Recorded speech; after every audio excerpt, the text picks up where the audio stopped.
My name is Isabel Richard, and this is my near-death experience caused by ruptured fallopian tube and internal bleeding. This is hard to do because it happened so long ago, but the most important message I was told by the beings of light was to tell others. Of course, back in the 1970s, the phenomena of NDEs was not widely known, so I was considered a bit daft when I tell the story. It's a long story.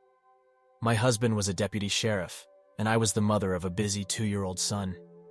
I had been to the doctor with symptoms of pain and a feeling I was pregnant, but that something was wrong. He told me it was a cold that had settled in my uterus, and that when I experienced pain, I should take a warm bath. One Sunday I came home from church, and the pain returned. My husband was at work. I took an aspirin and drank a beer. When my son was asleep for his afternoon nap, I took a bath in our large old claw-footed bathtub. I became weaker and weaker until I feared I couldn't get out of the tub. Finally, I managed to get out and grab the enormous robe I'd worn when pregnant with my son from the hook on the bathroom door. Our bathroom was upstairs, but I made it down the stairs to the living room couch. My 2-year-old woke up and found me. I was terribly weak and in pain. I felt like I would lose consciousness. I got to the phone and called the sheriff's office dispatch. They said my husband was busy with a traffic accident and would come home when his work was done. I called my husband's aunt. She said her father was ill, but if she got him taken care of, she would come. I got back to the couch and told my son to go to the neighbors, elderly people he was always running over there to visit, and stay there if mommy fell asleep and wouldn't wake up. My husband's aunt finally came. My son played with toys near us. The pain got worse. My husband came home and called the doctor. He left for pain medicine. The pain was by now nearly intolerable. My husband came back with Tylenol 3, which riled me so badly I jumped off the couch with a rage I never experienced before or since, and went after him screaming and cursing. Then I fell back on the couch, weak as a dish rag. He knelt beside me and told me to take out my contact lenses. I told him I couldn't. He said I had to. I said fine. I lifted up my head, popped my contacts into his hand, and went into convulsions. He slapped me conscious, ran to the phone, called the doctor, cussed, and screamed at him that his wife was dying and to get his fat ass over here. He also called the ambulance. The pain was gone, but I felt loopy. I couldn't stay conscious continually. I was in and out, with every beat of my heart. My husband told me later that the doctor dismissed the ambulance and told him to bring his car around front. I know, we should have sued the doctor, but we didn't. My husband realized later that the doctor thought he would bring his patrol car and drive to the hospital with lights and siren, but my husband brought our family car. The ambulance people were still there and put me on a stretcher, and I was loaded into the family car. The doctor followed to the med center in his car. When I was on the stretcher, I saw my husband and son dressed in black funeral clothes and holding hands. The looks on their faces were heart-wrenching. My husband looked as lost and forlorn, and my little boy. I hadn't been in the back seat of the car very long when I felt a floating sensation and warmth filling me up like hot chocolate on a cold winter's day. The floating turned to flying and euphoria. I had never felt so good in my entire life. I thought, if this is death, boy are sick or disabled or elderly people in for a wonderful surprise. I'm young and healthy, but this is so much better. I realized how heavy my body had been, how many aches or pains I had had and not realized. To be free of my body, flying, was amazing. Then I was in a dark tunnel. The now proverbial light was at the end of the tunnel, and I was moving toward it. I sensed beings in the darkness surrounding the tunnel. They were crying out to me in anguish.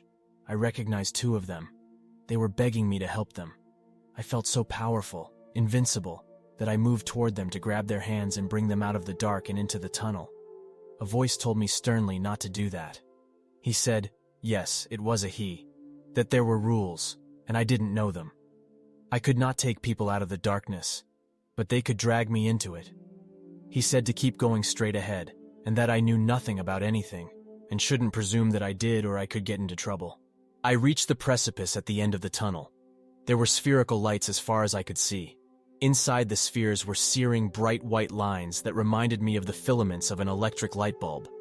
I remember distinctly thinking that I had to find something earthly to compare the insides of the spheres to, in case I ever had the chance to tell anyone. And I settled on the filaments inside a light bulb. I wanted to run. I knew if I joined these lights, I would be one of them forever. I didn't know who they were or what they did, but I knew that they weren't idle. They had a purpose. The voice reminded me of the vision I had of my husband and son in funeral clothes. He said if I didn't go back to them, I would disrupt some plan. The plan would be repaired, and everything would eventually be okay, so I could go ahead if I wanted. The consequences of my untimely demise would be that my husband and son would suffer in ways I could not imagine, and I would know that these sufferings were because of my selfish decision not to go back. I would know this throughout eternity. It would not be a huge sadness for me to bear, more like a prick of conscience that could never be totally healed. No big deal, unless you consider how long eternity is. So I said, okay, I'll go back, but can I at least just finish whatever it is I'm supposed to do and then die, skipping the whole old age thing? It was as if I had said the funniest thing ever.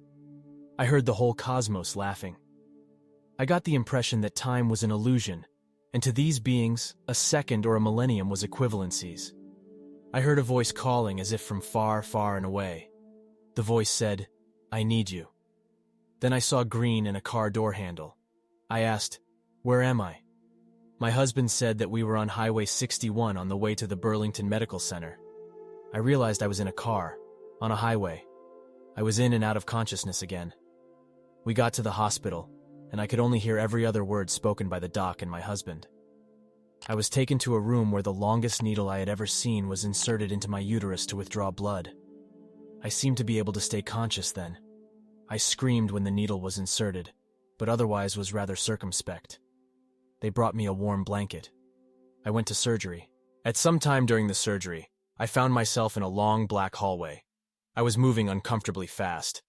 I didn't seem to have legs or feet to stop myself with. I saw a light. I went toward it.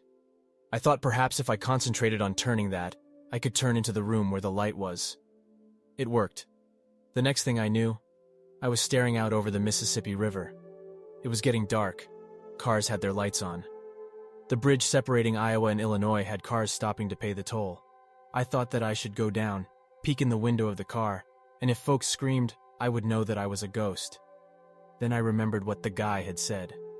I don't know the rules. I thought, what if I get stuck out on the Mississippi River and am a ghost forever frightening folks in order to stave off boredom? I decided to turn around. If I passed through something solid, I would know that I really was a ghost. I turned around and saw a window with molding. My husband told me later that a light was on in that room because it was a makeshift waiting room that a nurse had told him to wait in. It was on the 4th floor of the old Burlington Hospital by the river. If you look down from the 4th floor, you would see that toll bridge. It's really freaky to think that this really happened. The building is no longer a hospital, but every time I cross that bridge, I look up at the 4th floor of that building. My husband saw me float through that room and right through the window. He said I looked like fuzzy TV reception. Years later, he saw white satin pajamas and said that I had looked like I was dressed in white satin when I went through the window. He said he looked at the clock in the room so that he would remember what time I died. It said 8 o'clock. I never saw my husband in the room. I traveled through it too fast. The doctor who operated on me wasn't the same one who came to the house, but he was the physician on call that night. After the surgery, when he came into the recovery room and I was conscious, I felt total love for him and thought, if it couldn't be me, I'm glad that this wonderful man gets to go. I felt a bubble of love surrounding both him and me. There was a resident with him who seemed very nervous around me. The doctor and I were in some sort of surreal bubble of love and light. The resident was annoying. When I returned to the doctor's office in Burlington to get my stitches removed, everyone was very sad. I was told that I wouldn't be seeing the doctor who had operated on me because he had died a few days before of a sudden massive stroke. Instead, my own incompetent doctor took my stitches out. I asked him if euphoria accompanied shock, because I couldn't make sense of what had happened. He told me no, but looked away and mumbled something about rare reports. I didn't tell him anything else. I didn't trust him. Watch this near-death experience next about a woman who saw the afterlife caused by sleep paralysis.